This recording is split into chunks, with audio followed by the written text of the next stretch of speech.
Halo, selamat malam semuanya. Kita malam ini ketemu lagi. Salam sejahtera buat kita semua. Apa kabar? Di awal tahun ini saya mengucapkan pertama kali selamat Natal karena kita nggak ketemu dari Natal kemarin buat yang merayakan dan yang pasti untuk semuanya saya mengucapkan selamat tahun baru ya.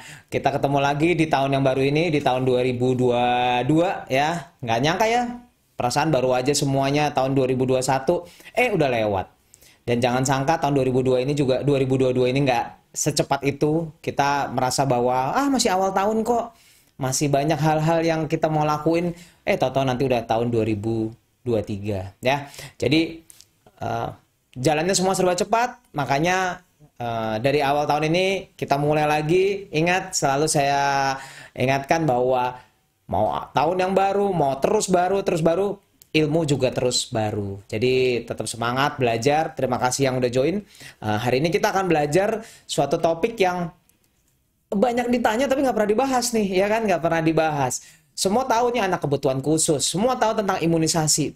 Tapi pertanyaannya gimana ya imunisasi pada anak berkebutuhan khusus, ya kan? Dan itu yang sering ditanya sebetulnya. Apalagi dengan adanya vaksin COVID yang baru dimulai yaitu untuk anak usia 6-11 tahun, 6 sampai 11 tahun, ternyata itu menimbulkan banyak pertanyaan buat para orang tua. Oke, jadi selamat datang buat semuanya yang sudah join dan yang hari ini kita akan coba menggali sebenarnya apa sih bedanya? Kenapa sih anak-anak dengan kebutuhan khusus itu butuh vaksin? Oke, ya. Kita mulai aja. Jadi sebenarnya kita ngomongin awalnya sebenarnya tentang anak berkebutuhan khusus. Ini suatu pertanyaan yang banyak ditanya tapi jarang dibahas. Sebenarnya ada sebenarnya ya, di internet juga ada. Anak kebutuhan khusus itu siapa sih yang masuk anak kebutuhan khusus? Ya.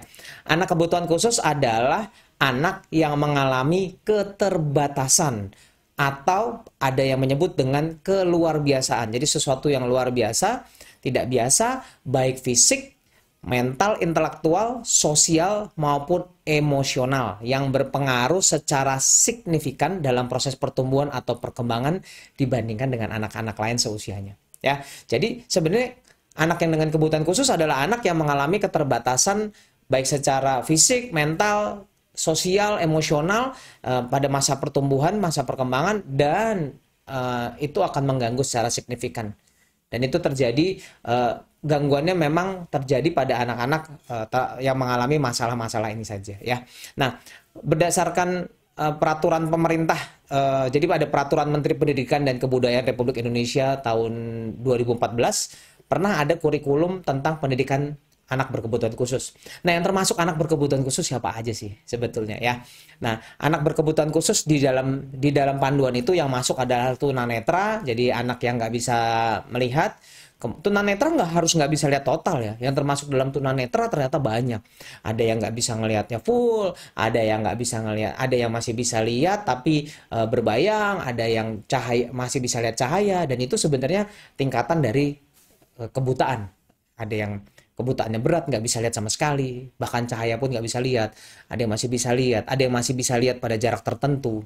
Ya, jadi jangan bayangin yang namanya tunanetra semua yang udah buta total gitu, bukan itu ya.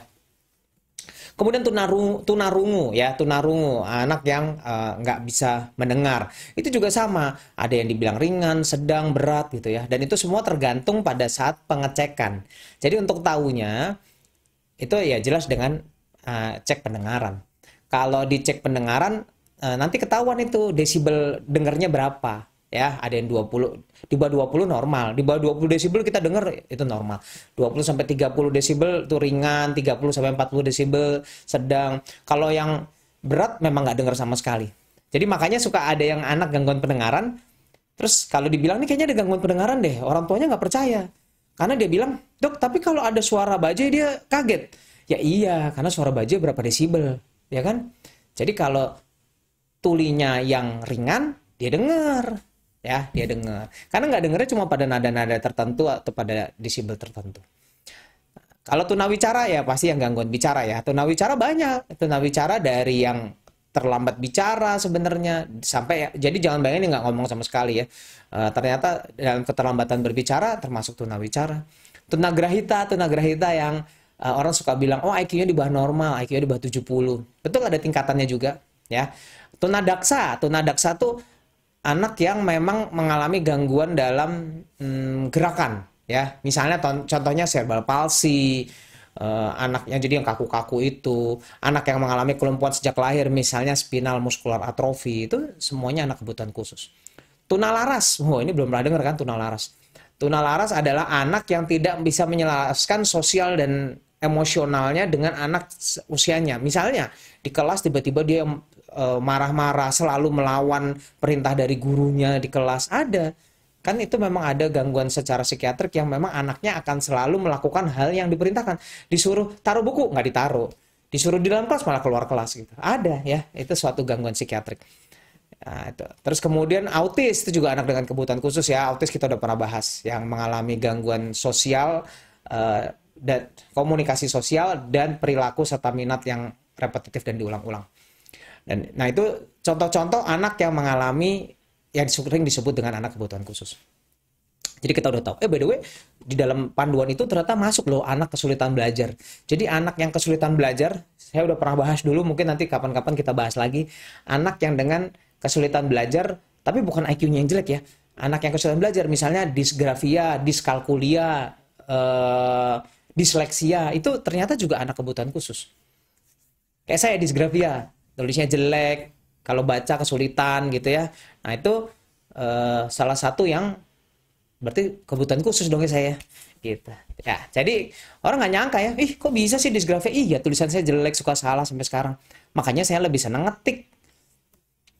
Kalau baca saya kesulitan. Jadi makanya kayak saya setiap nyiapin IG Live ini, kalau terus terang untuk baca itu untuk mempersiapkan ini kan saya harus baca dulu, dan itu beneran kesulitan ya. Jadi kalau mau pada tahu apa sih kesulitan yang paling banyak untuk nyiapin IG Live ini, jawabannya adalah baca buat saya. Karena membaca buat saya sulit sekali. Saya lebih senang lihat video-video atau gerakan, atau saya malah lebih gampang dengerin orang belajar. Jadi kalau ada orang belajar saya dengerin, nanti saya juga jadi saya ngerti. Tapi kalau suruh baca saya kesulitan. Nah, semua orang anggap semua anak dengan masalah kesehatan itu disebut sebagai anak kebutuhan khusus. Sebenarnya nggak salah juga sih. Karena di dalam panduan anak kebutuhan khusus memang ternyata banyak anak yang dengan penyalahgunaan narkotika, zat adiktif, ada anak yang mengalami kelainan-kelainan lain, misalnya dengan gangguan imun sehingga mengalami kesulitan dalam lingkungan, dalam anak yang dalam kesulitan di sekolah, itu juga kebutuhan khusus. Jadi sebenarnya nggak salah juga kalau semua dimasukin ke anak kebutuhan khusus. Nah, sekarang pertanyaannya apa sih yang beda dengan anak kebutuhan khusus? Orang selalu beranggapan anak kebutuhan khusus ya udah anak yang dengan ada masalah perkembangan lah, anak yang epilepsi, anak yang dengan cerebral palsy. Masalahnya nggak cuma itu doang. Apa yang berbeda? Nah, ternyata penelitian menunjukkan anak dengan kebutuhan khusus itu hampir 2 kali lipat lebih sering mengalami infeksi. Salah satu contohnya adalah diare dan infeksi pernapasan. Jadi hampir 2 kali lipat tuh, bayangin. Jadi kalau anak lain ngalamin lagi kayak sekarang nih, November sampai Februari ini kan musim batuk pilek influenza ya, dan COVID juga lagi lumayan ya, Omicron. Nah, berarti anak dengan kebutuhan khusus ini 2 kali lipat, 1,6 sampai 2 kali lipat lebih tinggi untuk mengalami infeksi dibandingkan anak dengan yang nggak mengalami kebutuhan khusus. Nah, terus kemudian 1,4 kali lipat lebih tinggi mengalami demam. Tuh. Jadi ternyata mereka lebih gampang sakit. Penelitian lain nunjukin bahwa anak dengan gangguan di persarafan, tumbuh kembang yang hubungannya dengan saraf, ternyata lebih sering mengalami gangguan pernapasan yang kronis dan berulang. Tuh coba, jadi udah berulang kronis lagi. Jadi nggak usah heran kalau ada anak yang, maaf ya, kalau yang punya anak dengan palsi cerebral atau ya anak yang ngalamin kelumpuhan gitu ya. Coba lihat deh, pasti pernah ngalamin bahwa kok anaknya kalau batuk udah gampang batuk, kalau batuk lama ya. Ya itu dia, penelitian menunjukkan dia gampang kena gangguan napas, dan kalau kena lebih cenderung kronik, lebih lama.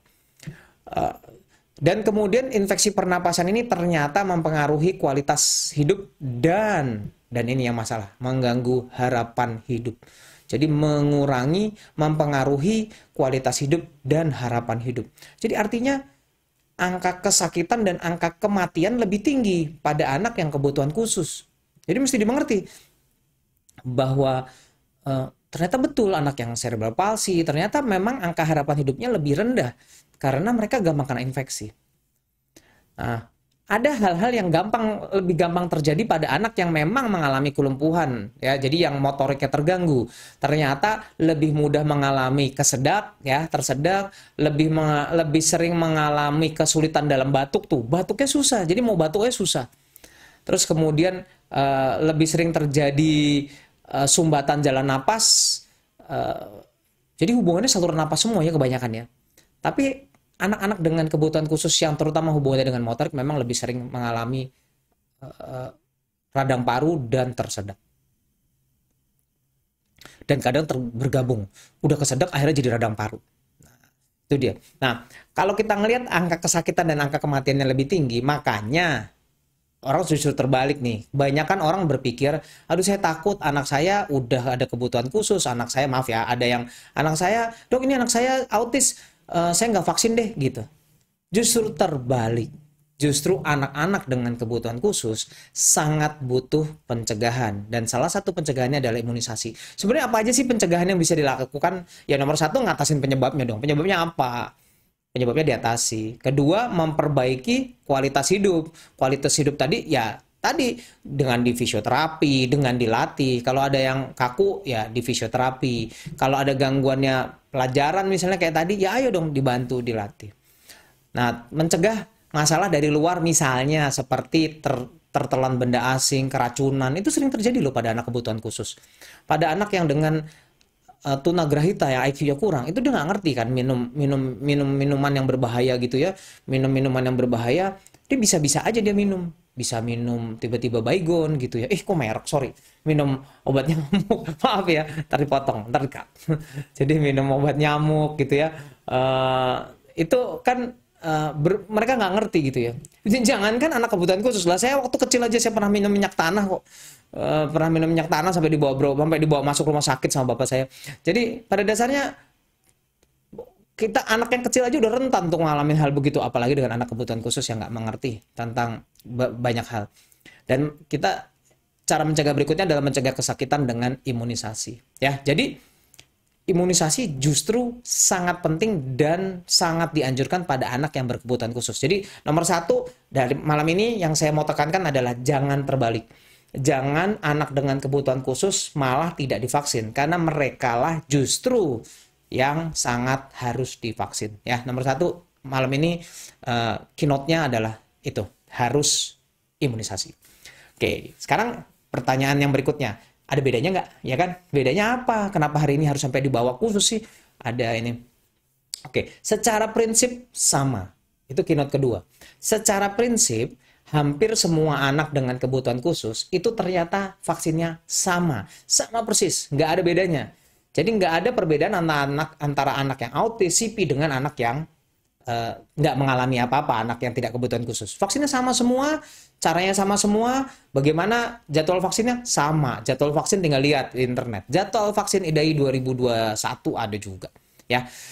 Jadi sebetulnya sama.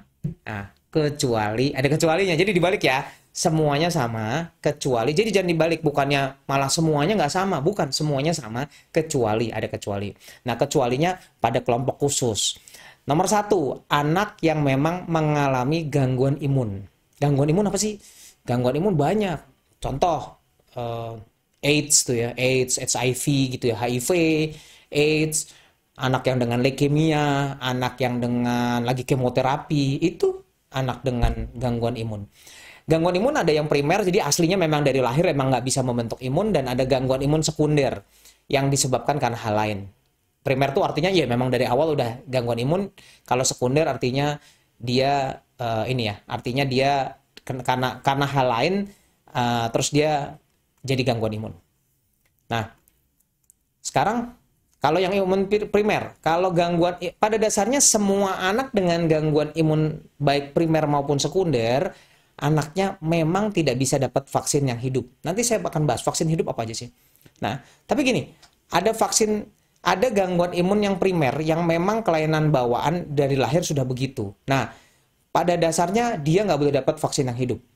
Kecuali yang gangguan komplement. Gangguan komplement apa lagi nih? Nah, itu dia. Jadi kalau anak yang gangguan, Jadi jangan punya mindset semua anak yang daya tahannya jelek, oh itu HIV, oh itu AIDS. Enggak, ada banyak. Dan itu butuh pengecekan. Kalau ternyata dia gangguannya komplement, dia nggak apa-apa di semua vaksin.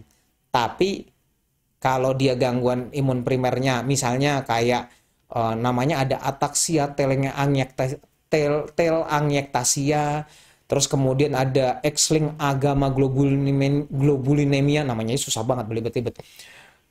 Kok susah banget sih? Iya, jadi ternyata pemeriksaan imun ada banyak banget ya. Jadi artinya untuk menentukan apakah ini boleh divaksin atau enggak, biasanya dokternya. Tapi secara kesimpulan, kalau memang ada gangguan imun yang memang nggak bisa bentuk imun, dokternya akan ngasih tahu. Biasanya nggak boleh vaksin yang hidup. Gimana kalau dia gangguan imunnya yang sekunder? Gangguan sekunder itu artinya didapat. Misalnya kayak dia lagi kemoterapi, dia lagi radioterapi. Atau kayak yang sering bertanya, dok anak saya kena Guillain-Barré. Guillain-Barré itu yang lumpuh kakinya. Belakangan ini banyak nih ya, biasa di musim hujan. Siap-siap. Biasanya akan meningkat kejadian Guillain-Barré, yaitu yang tiba-tiba mengalami kelumpuhan dari kaki, tangan, dia merembet ke atas. Atau transverse myelitis yang memang kelumpuhan tapi nggak merembet, tiba-tiba lumpuh aja kakinya gitu. Atau adem. Adem itu yang anaknya lumpuh kakinya dan biasanya anaknya kehilangan kesadaran gitu. Nah, kok lumpuh-lumpuh semua? Iya, dan ini meningkat di musim hujan karena hubungannya dengan autoimun. Nah, kalau anak-anak seperti itu, memang pada saat dia sakit dan saat dia diobatin, dia daya tahannya turun. Makanya nggak boleh divaksin yang hidup. Ingat ya, kalau yang gangguan imun primer kan dia emang nggak bisa bentuk dari lahir. Makanya dia nggak boleh vaksin yang kuman hidup seterusnya. Tapi kalau anak yang nggak bisa dapat vaksin karena gangguan imunnya sekunder, jadi karena sebab lain, kalau sebabnya sudah diatasi, obatnya udah di stop, dia boleh vaksin. Tapi kapan vaksinnya? Nah itu dia. Kalau dia dapat kalau dia dapat steroid, jadi dia dapat obat steroid atau imunoglobulin buatan, terutama pada kasus-kasus yang tadi, misalnya kayak tadi yang Guillain-Barré, transverse myelitis ya, yang pada kelumpuhan-kelumpuhan. Jadi anak yang seperti itu dia harus nunda 3 bulan. Jadi sembuh dulu, setelah selesai pengobatan, tunggu 3 bulan baru boleh vaksin. Yang kuman hidup. Ya. Kalau kuman yang nggak hidup boleh. Vaksin kapan aja. Kalau kuman yang tidak hidup atau kuman yang sudah, jadi kuman yang cuma rekayasa genetika gitu ya, atau kuman yang sudah memang kumannya kuman mati gitu, dia nggak ngaruh. Kalau kuman hidup, memang pada anak yang daya tahannya rendah, begitu disuntik kuman hidup, si kuman yang jumlahnya sedikit tadi, ternyata justru berkembang biak, anaknya jadi tambah sakit.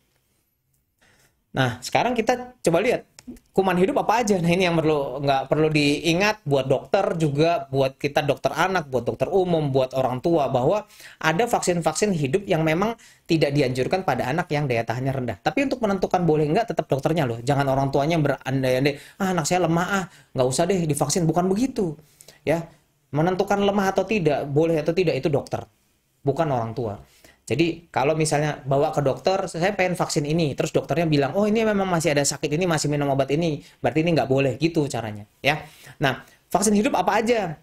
Ada vaksin hidup yang bakteri, ada vaksin hidup yang virus. Vaksin hidup yang bakteri, vaksin antraks kita nggak ada lah ya, kayaknya kita nggak pernah pakai. Vaksin kolera zaman dulu waktu kita kecil, sekarang udah nggak ada lagi.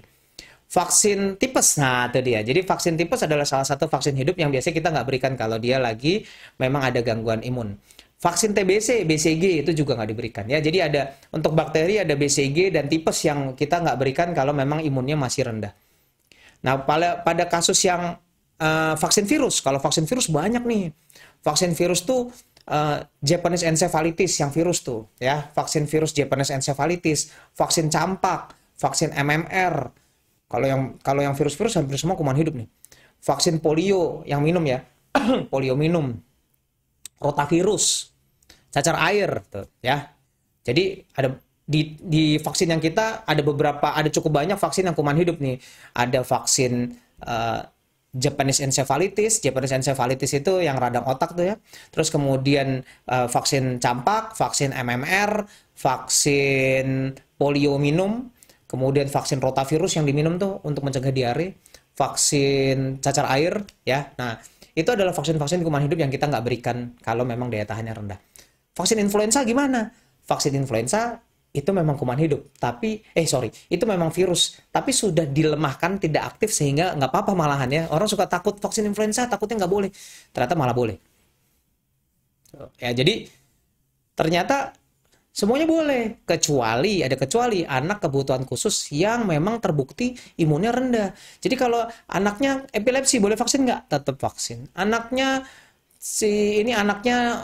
misalnya cerebral palsy, anaknya dengan autis, vaksin nggak? Tetap vaksin karena mereka nggak ada hubungannya dengan daya tahan rendah loh. Ya, oke. Sekarang, nah ini dia nih yang paling banyak dibahas nih sekarang.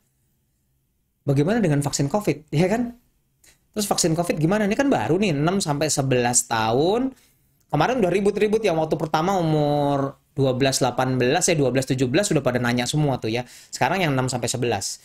Orang tua lebih banyak bertanya-tanya lagi karena memang orang tua agak takut karena anaknya lebih kecil ya. Nah, sekarang gimana dengan anak vaksin COVID? Oke, penelitian di luar negeri pun menunjukkan bahwa tidak ada satupun vaksin yang terbukti menyebabkan vaksin COVID ini justru malah menyebabkan anaknya sakit COVID. Itu yang nomor satu. Jadi nggak ada penelitian yang malah menemukan anaknya divaksin COVID malah jadi kena COVID. Nggak ada tuh. Jadi kalau yang bilang katanya vaksin COVID bikin COVID itu hoax lah ya. Udahlah, udah nggak banget lah.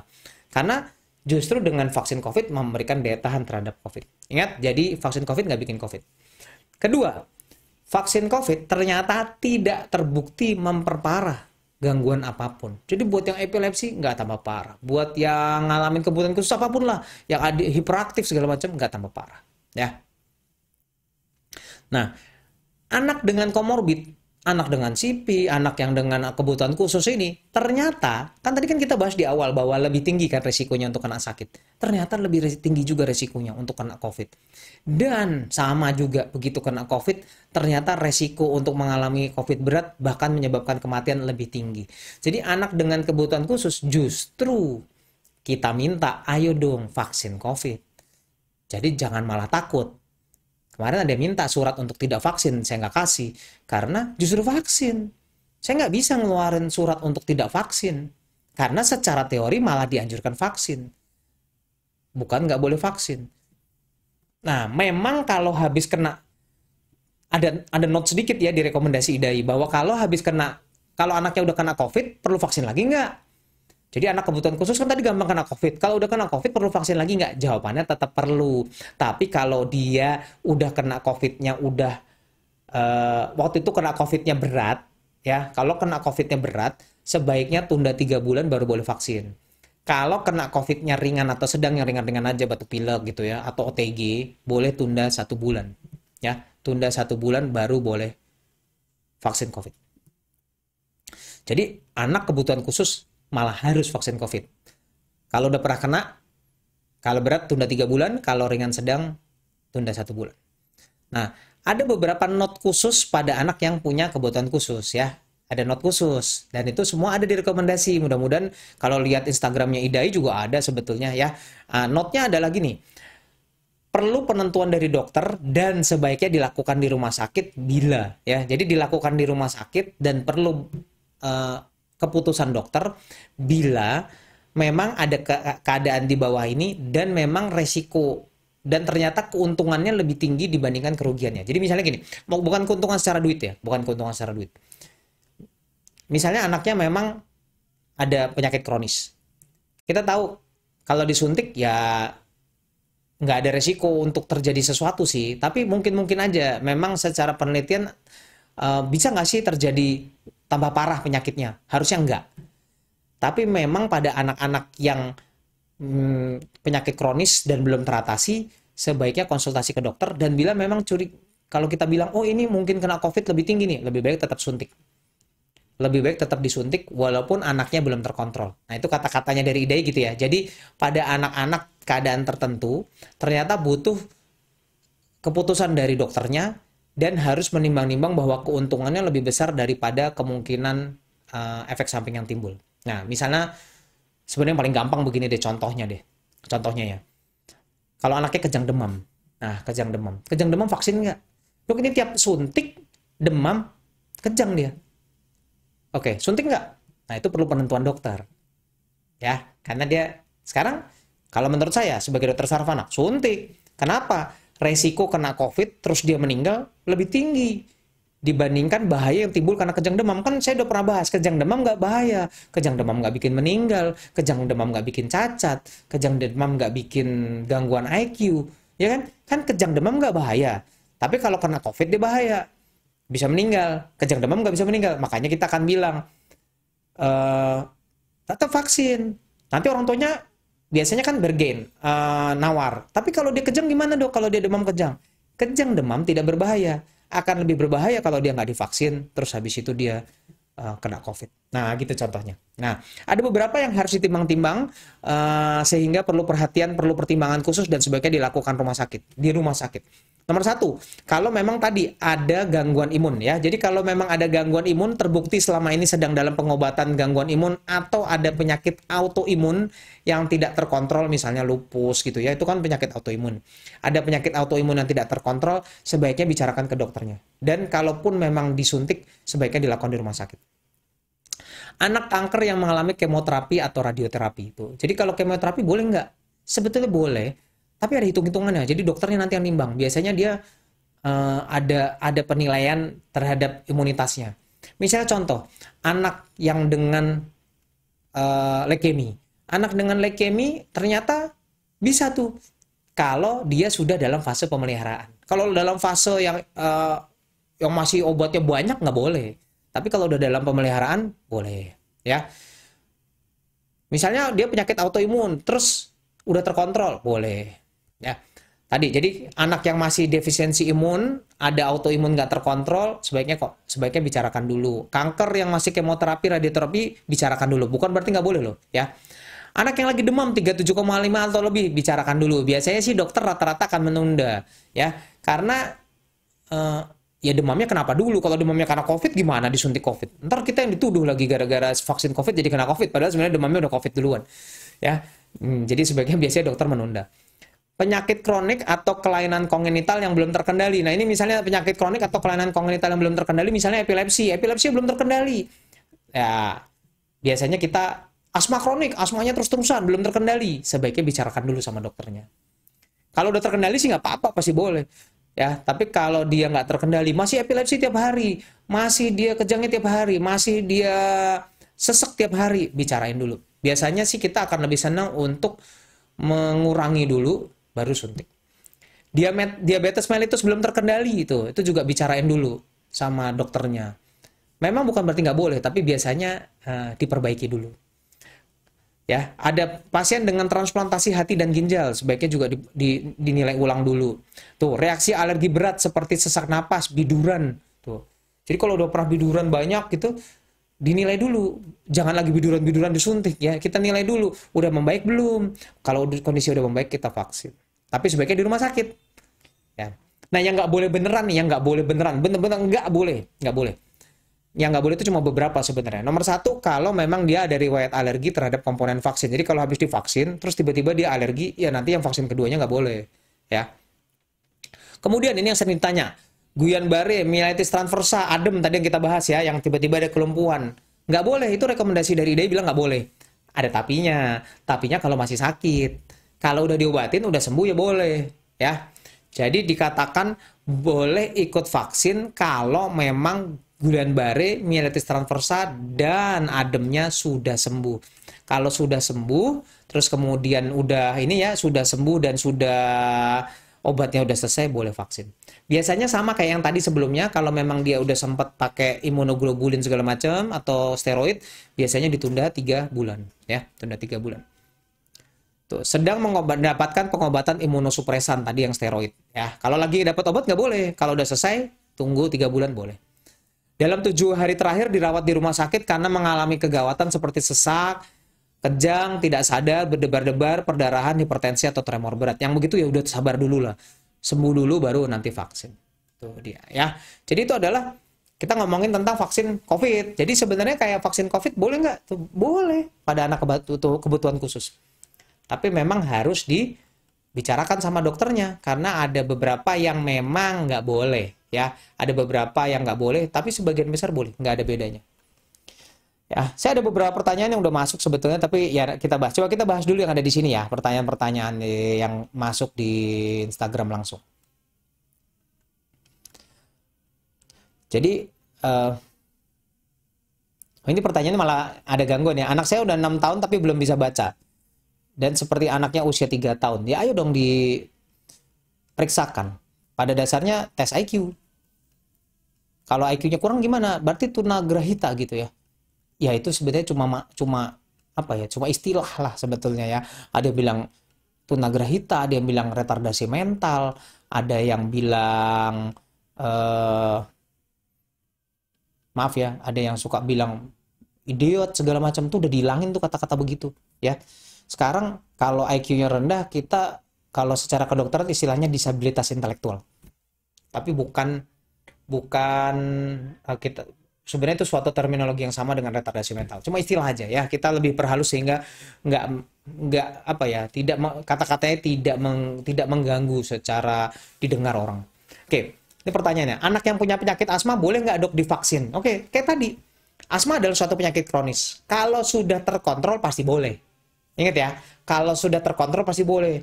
Nah, saya asma. Dulu kan waktu pertama kali vaksin semua orang nanya ke saya, habis saya vaksin pertama, habis saya foto, wah yang nanya yang pasien-pasien yang tahu saya asma semua nanya. Boleh, emang boleh dok? Karena dulu kan kata-katanya nggak boleh, gitu. Dulu di note pertama pada saat pertama kali vaksin buat nakes, tulisannya jelas-jelas yang punya komorbid asma nggak boleh. Tapi saya tahu aslinya bahwa yang punya komorbid asma dan tidak terkontrol, kata-katanya tidak terkontrol. Ya, saya punya asma waktu kecil.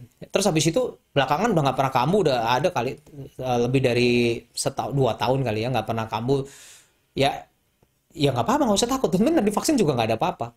Ya, jadi kalau dia terkontrol, nggak pernah serangan, nggak usah takut.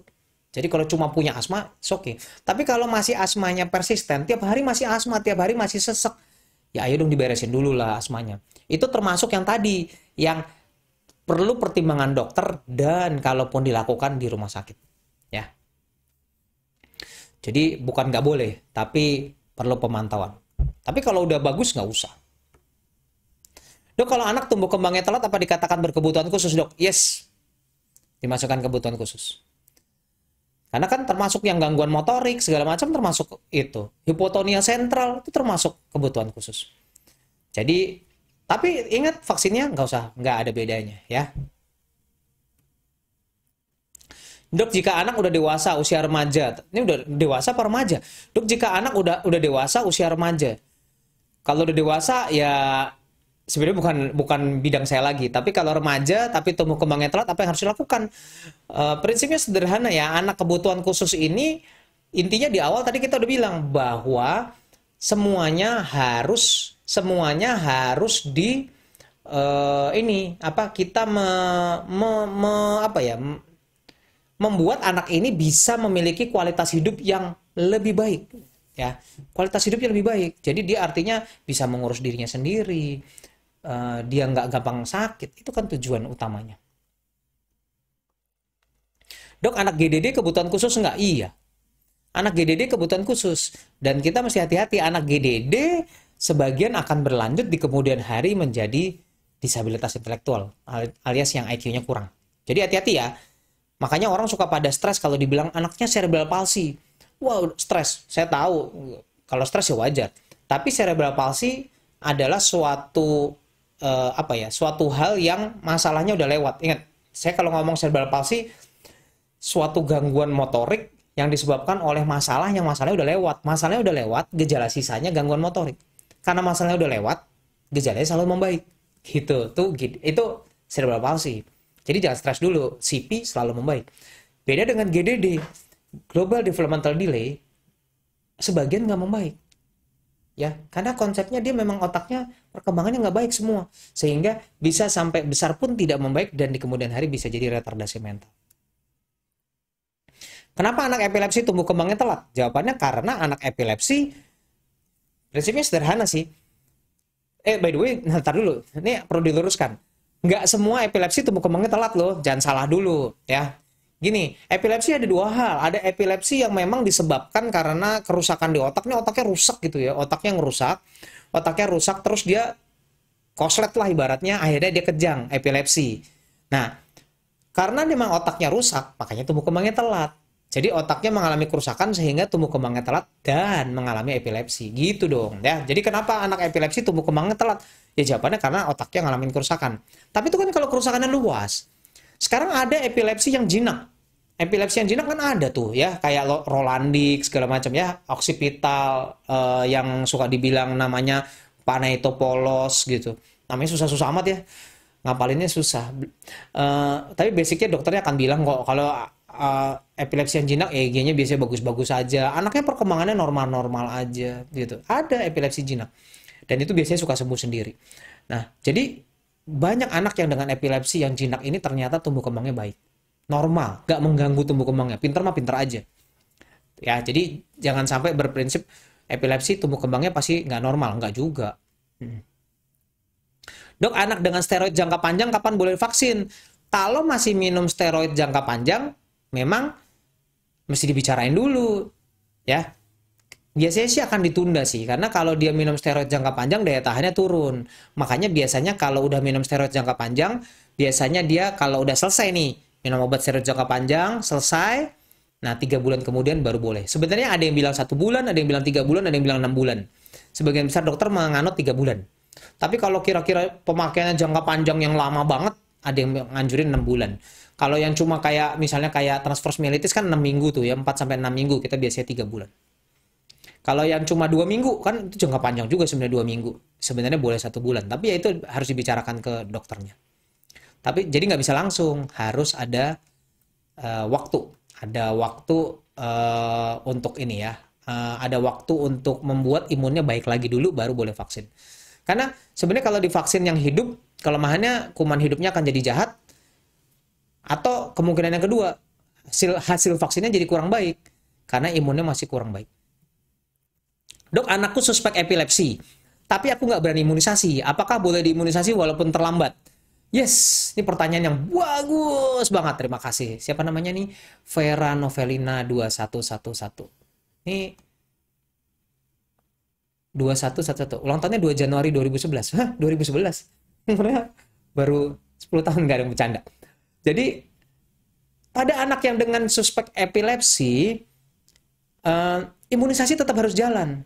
Ya, jadi tetap harus jalan biasa.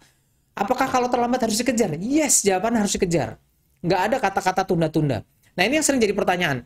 Dok, anakku kalau habis divaksin, anakku misalnya gini, anakku epilepsi, kalau habis divaksin kok kambuh ya kejangnya? Itu artinya obatnya dosisnya kurang. Nah, gitu aja. Jadi bukannya dia nggak boleh divaksin. Tapi kalau dia divaksin, habis itu kejangnya kambuh lagi, jawabannya artinya dosisnya kurang.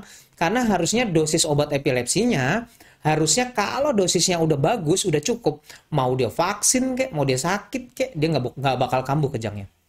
Jadi jangan dibalik. Jangan, saya takut disuntik, takutnya nanti anak saya kambuh lagi kejangnya. Bukan gitu. Vaksin-vaksin aja, kalau kambuh berarti kontrol. Oh, berarti obat kejangnya dosisnya kurang. Ya, jadi jangan tunda-tunda. Harus vaksin. Disusul kurangnya apa? Namanya kejar imunisasi. Ya. Oke, ini tentang bronkopneumonia gimana, Dok? Oke, by the way, bronkopneumonia itu Pak yang suka dibilang paru-paru basah, pada anak kebutuhan khusus ternyata sering kena itu. Makanya pertanyaan tentang bronkopneumonia itu gini. Jadi pneumonia itu infeksi paru itu sering sekali terjadi pada anak yang memang kebutuhan khusus karena mereka jarang bisa gerak, ototnya kurang baik sehingga batuknya juga kurang baik. Jadi bakterinya menetap aja di paru-paru.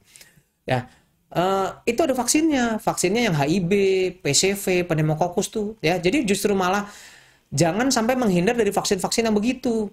Tapi PCV mahal, Dok. Iya, memang mahal. PCV memang mahal saat ini. Tapi pemerintah sudah memprovide loh. Beberapa provinsi sudah mulai jalan. Jawa Barat udah loh. Ya, Jakarta kapan nih? Ya, jadi doain dalam waktu singkat kita Jakarta udah kebagian karena kalau itu sudah di-provide pemerintah kan lumayan ya, harganya gratis. Kalau masih bayar sendiri lumayan, bisa hampir 1 juta 1 kali suntik ya. Dok, kejang demam plus boleh vaksin COVID nggak? Boleh banget ya, jangan nggak vaksin. Nah, kalau dia kejang gimana? Nah, ini yang perlu pembicaraan nih. Jadi gini, yang tadi saya bahas ya, kejang demam plus, resiko kejang kalau habis vaksin ada nggak? Ya ada aja. Tapi kejang kan nggak merusak. Kejang demam kan nggak merusak. Makanya nggak usah takut vaksin. Vaksin aja.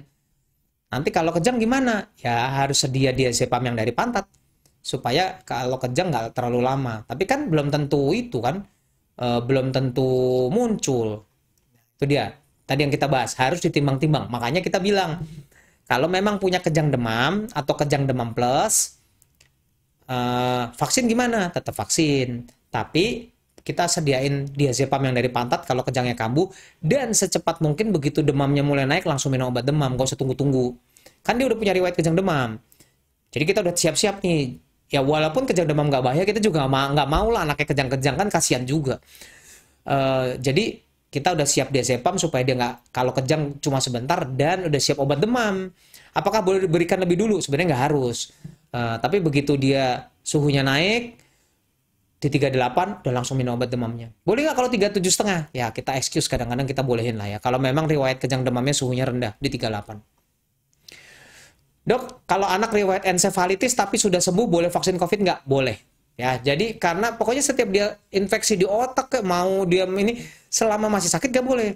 Tapi kalau udah tinggal gejala sisa, dulu dia kena ensefalitis, sekarang sembuh.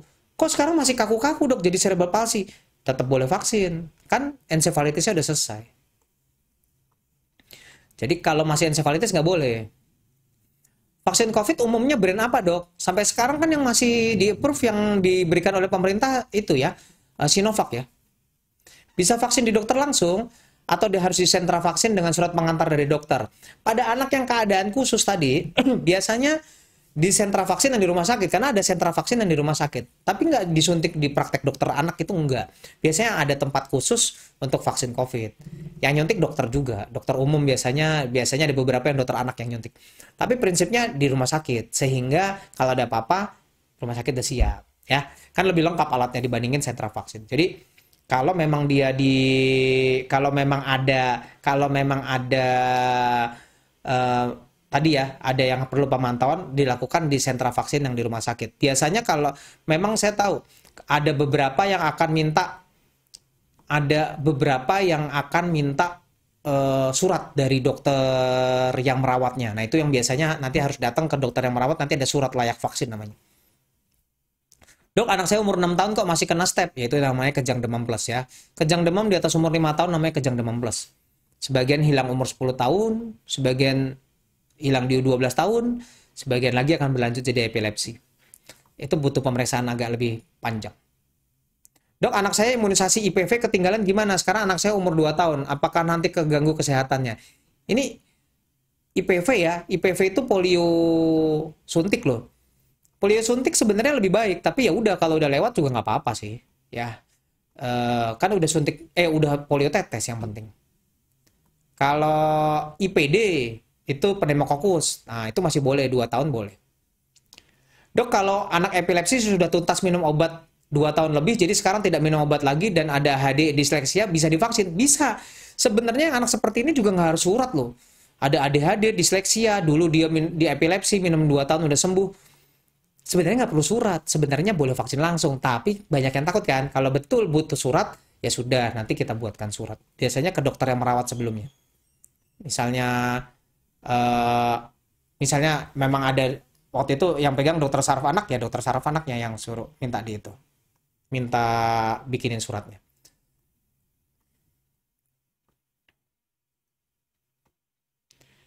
Dok, anak saya didiagnosa apa nih, HOH ya. Sekarang sedang menjalani terapi perilaku, sudah 1 tahun masih berlanjut.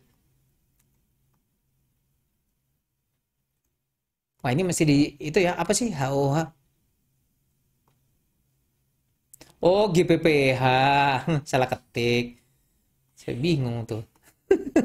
Salah ketiknya kok jauh bener ya. Dok, anak saya didiagnosa GPPH, sedang menjalani terapi perilaku. Sudah 1 tahun, berat badannya 40 kg, kesulitan diet karena efek samping dari obatnya mempengaruhi pola makannya yang kuat. Saya nggak yakin ada obat untuk perilaku yang mempengaruhi pola makan.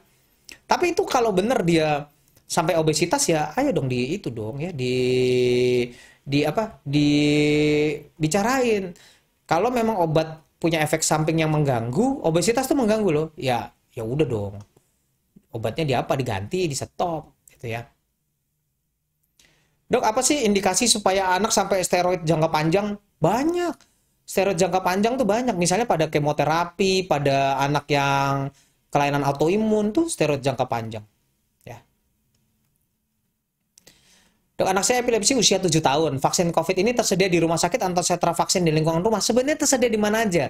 Tapi kalau memang anaknya epilepsi, sebaiknya disuntiknya di sentra vaksin yang di rumah sakit. Hampir semua rumah sakit sekarang ini kok ada ininya, ada menjalankan vaksin COVID. Jadi tinggal daftar ke rumah sakit. Cuma masing-masing beda-beda ya. Maksudnya cara pendaftarannya beda-beda. Kalau cara suntiknya mah sama nih. Ini ada nih. Dok, anakku nggak kebagian jadwal Sabtu ini untuk imunisasi sama dokter. Ya, nanti kita ketemu minggu depan lah. Ya. Anak epilepsi bisa vaksin COVID? Bisa ya. Jadi ini sebagian besar pertanyaannya kan itu ya. Sama ya. Terutama epilepsi. Dok, kalau imunisasi dengan penyandang epilepsi, minum obatnya nunggu demam dulu atau habis imunisasi ya? Ya memang banyak yang bilang sehabis imunisasi boleh langsung, tapi sebetulnya saya lebih berprinsip ya kalau demam aja dikasih, kalau nggak demam ya nggak usah dikasih. Tapi memang lebih excuse di 37,5 boleh kalau mau dikasih obat demamnya. Dok, kalau sudah vaksin apa tetap harus minum vitamin D3 dan zat besi? Itu memang nggak ada hubungannya, tetap minum ya.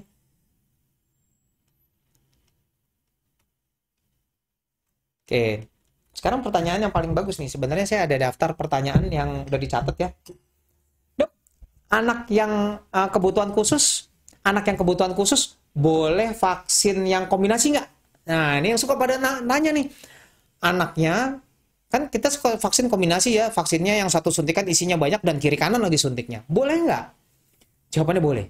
Karena ternyata vaksin kiri kanan simultan itu ternyata tidak menambah efek samping. Jadi nggak nambah efek samping, jadi artinya aman-aman aja mau suntik kiri kanan kayak nggak apa-apa.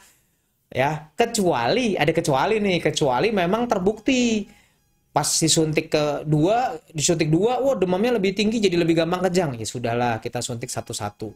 Jadi kalau udah terbukti baru, walaupun secara penelitian nggak ada buktinya tuh, kayak gitu. Jadi secara penelitian mau suntik dua kayak sama aja dengan yang suntik satu. Ya, jadi sebenarnya nggak usah takut.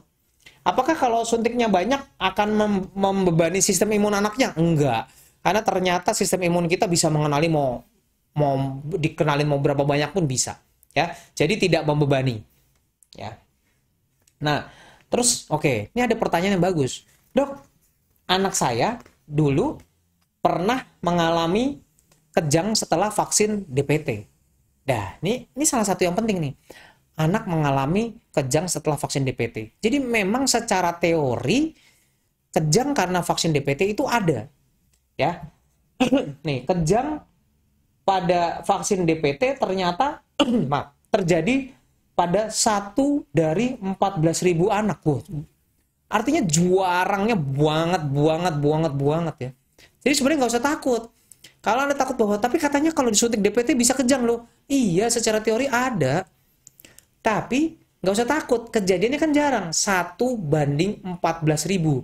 Dan akan pulih dengan baik. Tuh kata-katanya ada kata-katanya begitu. Jadi dia akan bisa mengalami kejang dan pulih kembali dengan baik, yaitu dari 1 dari 14.000 anak. Artinya jarang banget, jadi jangan takut, itu kan jarang. Kecelakaan lalu lintas ini lebih sering kali dari 1 dari banding 14.000. Ya kan? Itu masih lebih sering. Ini udah lebih jarang. Dibandingkan kalau dia nggak disuntik DPT. Dok, saya takut disuntik DPT. Tahu karena kalau nggak disuntik DPT, angka kejadian bisa kena difteri terus meninggal, itu 1 dari 20 anak. Bisa kena tetanus terus meninggal, itu 1 dari 5 anak. Jadi nggak disuntik DPT, lari-lari ketusuk paku, kena tetanus meninggal. Oh, tuh coba. Itu 1 dari 5 anak. Jadi artinya jangan salah. Jangan menakutkan, jangan takut sama hal yang jarang dibandingkan takut hal yang sering. Saya takut saya nggak mau divaksin. Takutnya nanti kejang. Lah itu kan 1 dari 14.000. Lagi pula balik sempurna lagi. Sedangkan kalau dia kalau nggak vaksin 1 dari 5 kena tetanus, ya kalau udah kena tetanus tahulah gejala sisanya masih tetap kaku, jalannya kayak robot, itu juga kalau nggak meninggal ya. Karena angka meninggalnya tadi 1/5. Jadi artinya bayangkan bahwa angka sangat berbahaya sekali untuk tidak vaksin. Apakah kalau dia suntik DPT terus dia kejang bisa meninggal? Nggak ada, laporannya nggak ada. Tidak ada yang meninggal karena divaksin. Kalau kejang jarang sekali, 1/14.000. Katanya ada yang sampai kejang terus nggak sadar. Betul, ada teorinya ada. Ini teori ya, teori. Saya aja belum pernah ketemu. Bayangin saya jadi dokter saraf anak udah segitu lamanya nggak pernah ketemu. Sampai nggak sadar itu ada kemungkinannya, yaitu coba saya lihat nih. 1 banding 1 juta. Wah, itu lebih jarang lagi ya. 1 dari 1 juta. Jadi artinya itu sangat jarang banget dan hampir nggak terjadi. Jadi artinya nggak usah takut. Kalaupun terjadi, akan kembali dengan sempurna. Jadi sembuh sempurna. Tuh. Ya. Jadi kalau ada yang sempat bilang nanti kalau disuntik bikin kejang, nanti kalau disuntik katanya bahaya, bisa nggak sadar segala macam. Saya tahulah di internet banyak yang ngomong itu. Tapi itu angka kejadian jarang banget, 1 banding 1 juta. Jadi nggak usah takut, ya. Dibandingin tadi nggak disuntik. Nah, jadi artinya tolong tetap disuntik, jangan takut dengan berita-berita seperti ini. Karena memang bukan hoax, ada tapi jarang, sehingga nggak perlu takut. Nah, ada yang bilang, dok anak saya sehabis vaksin DPT kejang, kok nggak balik sempurna ya? Sekarang jadi epilepsi berat. Itu yang namanya Dravet. Jadi ada yang namanya epilepsi Dravet, yang memang anaknya didahului dengan suntik DPT, habis itu dia kejang, habis itu dia jadi epilepsi yang berat. Tapi jawabannya ternyata penelitian bilang itu bukan gara-gara vaksinnya. Jadi Dravet itu adalah suatu gangguan genetik SCN1A. Jadi suatu gangguan genetik yang memang sudah dibawa dari lahir, yang kalau nggak divaksin pun dia akan muncul sebagai epilepsi yang berat.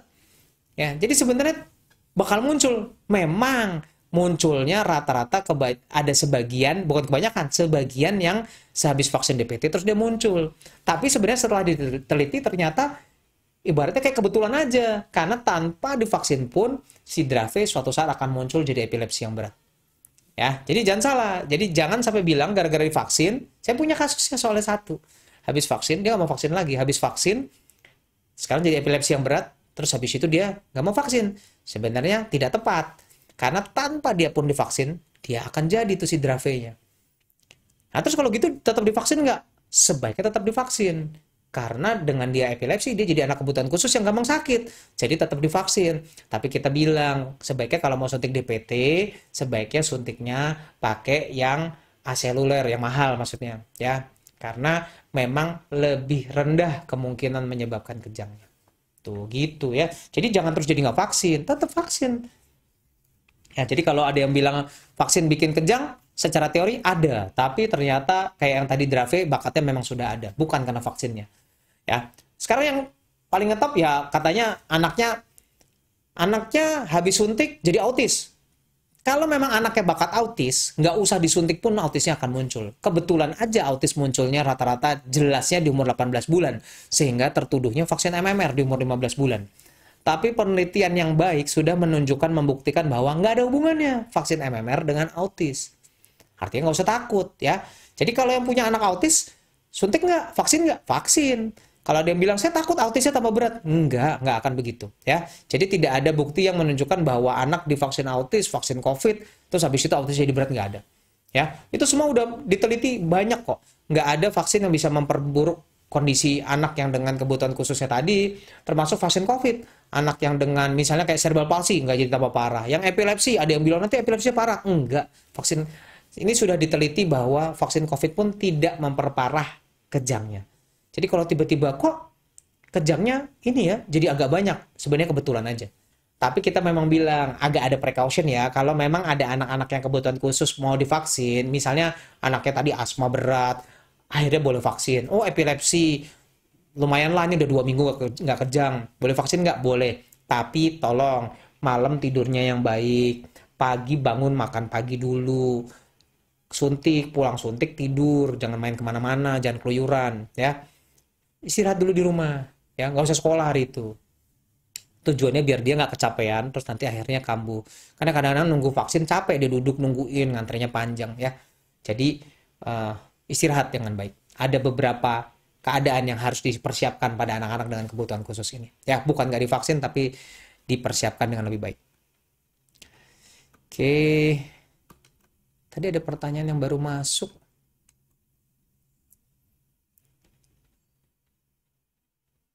Dok, nah nih anak saya habis suntik nih. Kemarin alhamdulillah anak saya habis DPT 2 fine-fine aja, Dok. Demam wajar, sumeng cuma semalam aja. Cuma semalam aja. Kejang alhamdulillah terkontrol tuh. Kalau memang dia epilepsinya sudah terkontrol dengan baik, ya dia nggak ngaruh. Mau divaksin juga nggak ngaruh. Kalau kejang lagi, ya berarti kurang dosisnya gitu aja. Karena harusnya vaksin tidak akan mempengaruhi kejangnya, dan kalau benar dia benar kejang, ya berarti artinya dosisnya kurang. Dok, kalau anak saya hanya disuntik DPT 1 aja gimana dok? Dan sekarang anaknya usia 4 tahun. Mau umur berapa aja, kalau vaksinnya belum selesai, tolong dikejar. Namanya aja kejar imunisasi. Ya, kita kejar imunisasinya. Kalau perlu kejar-kejaran. Ya, maksudnya kejar-kejaran itu beneran diburu-buru. Suntiknya jaraknya pendek-pendek, 4 minggu suntik, 4 minggu suntik, sekali suntik, suntiknya 2 kiri kanan gitu tuh, baru namanya kejar imunisasi yang benar ya. Jadi artinya kalau baru suntik DPT 1 kali, jangan takut, segera vaksin, kita kejar. Perlu diulang dari nol lagi nggak? Enggak, yang udah nggak akan diulang. Kita ulang yang belum, kita suntik yang belum-belum aja. Ya, yang belum-belum kita susul, dan kita biasanya dimulai dari yang penting-penting aja dulu. Yang tambahannya belakangan. Ya, jadi jangan takut. Buat semua yang sudah habis nonton video ini terus baru ingat, wah iya belum vaksin inilah, belum itulah, belum booster inilah, biasanya boosternya belum. Ya, segera vaksin. Ya, nggak perlu takut, segera vaksin. Yang mau vaksin COVID juga segera vaksin, nggak usah takut. Tetap panduannya bahwa sebaiknya semuanya sudah terkontrol, dan anaknya harus istirahat, makan minum yang baik, sehingga kalau divaksin juga nggak terjadi apa-apa. Ya, jadi ingat, segera susul, segera kejar imunisasi, jangan ditunda-tunda.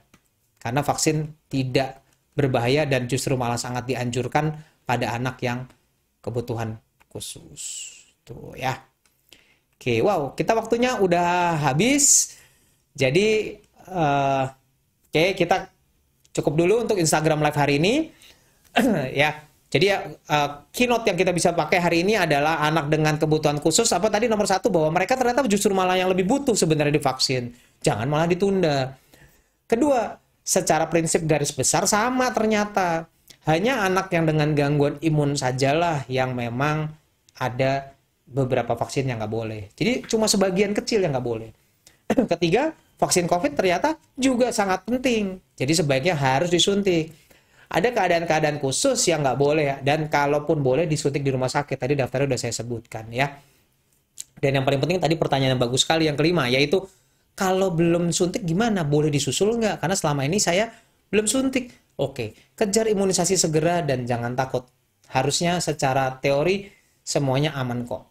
Dengan pemantauan yang baik dan juga tetap tetap mengawasi gangguan penyebab utamanya, jadi harus diatasi dengan baik. Jadi kalau epilepsi ya harus minum obat epilepsinya. Jangan obat epilepsinya nggak diminum, kejangnya masih banyak, terus vaksin. Nanti kejangnya banyak, kita yang disalahin lagi. Padahal kan sebenarnya yang nggak tepat karena nggak minum obatnya. Ya, jadi tetap semangat. By the way, COVID kelihatannya mulai meningkat lagi, jadi hati-hati, jangan sampai ke lengah. Tetap pakai masker, cuci tangan, hindari kerumunan. Vaksin, yang udah bisa vaksin tetap secepatnya vaksin, jangan tunda-tunda. Karena kelihatannya varian Omicron ini kelihatannya agak-agak naik lagi ya. Jadi tetap semangat, jaga kesehatan. Kita ketemu lagi minggu depan, kita belajar lagi dengan topik yang berbeda pastinya. Oke, terima kasih semuanya. Salam sejahtera.